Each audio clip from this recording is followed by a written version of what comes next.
Hello sir, आज एकदम टकाटक मध्ये हा मजा आहे सर तुमच्या. अरे भाईंच इथं तू पॉडकास्टला बोलव ना, आता टकाटक आलं पाहिजे ना, आता ज्ञान हेपलायचं ना मला इथं, त्यासाठी एकदम टकाटक आलंय. तू बोल, पुढचा प्रश्न बोल सर. सर बनवा बनी पाहिला, बऱ्याच वेळा पाहिला भाईंच. त्याचं काय, मला हे विचारायचं होतं, तुमच्या आयुष्यात कोण सुधीर आणि परशुराम सारखा मित्र कोण आहे का? ए बाबा, असले मित्रच नको माझ्या आयुष्यात. विषय कट. का सर? अरे का या दोघांमुळे त्या धनंजय मानेला किती सहन करावं लागलं, किती त्रास झाला तुम्हाला माहितीये का?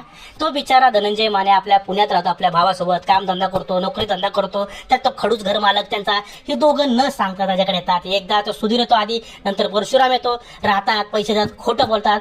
या धनंजय मानेला ह्यांच्यासाठी त्या मालकाला खोटं बोलावं लागतं, मालकाकडनं गोड बोलून पैसे घ्यावे लागतात, सगळं करावं लागतं. आणि शेवटी काय करतात, हे सगळेजण पार्टी करतात, दारू पितात आणि मालकाच्या घरात जाऊन धिंगाणा घालतात. अरे मालक हा लातच घालणार ना तुम्हाला, मला तिथं हाकलून. मग हे दुसरं घर घेण्यासाठी वन फिरतात, पण घर काय भेटत नाही. इकडे फिर तिकडे फिर, ऑफिसवर सुट्ट्या पडतात, तिकडली मॅडम याच्या नावाने बोंबलते, हा माणूस का कामाला येत नाही म्हणून. शेवटी एक घर त्यांना भेटतं, लीलाबाई काळभोर नावाचं. आणि पुढे काय होते सगळ्यांनाच माहिती आहे. त्याच सुद्धा तिथं गेल्यानंतर बळी येतो, बळी आडवा येतो. हे जर त्यांची भांडण तंटा तिथं होते. शेवटी बळी काय करतो, ह्यांचं सगळं नाटक उघडकीस आणतो आणि ह्या लोकांना जेलमध्ये टाकतात, किंवा हे लोक जेलमध्ये जातात. जेलमध्ये गेल्यावर हा सुधीर आणि परशुराम त्या धनंजय मानेला म्हणतात, तुझ्यामुळे झालंय, फक्त तुझ्यामुळे झालंय. त्यालाच ब्लेम करतात. अरे पण दोघांना मी विचारतो, तुम्ही जर पुण्यात आलात नसतात, घरात राहिले तर एवढं सगळं झालंच नसतं ना. यांना खरंच सोडावं लागलं ना. म्हणून सांगतो, असले मित्र माझ्या आयुष्यात नको.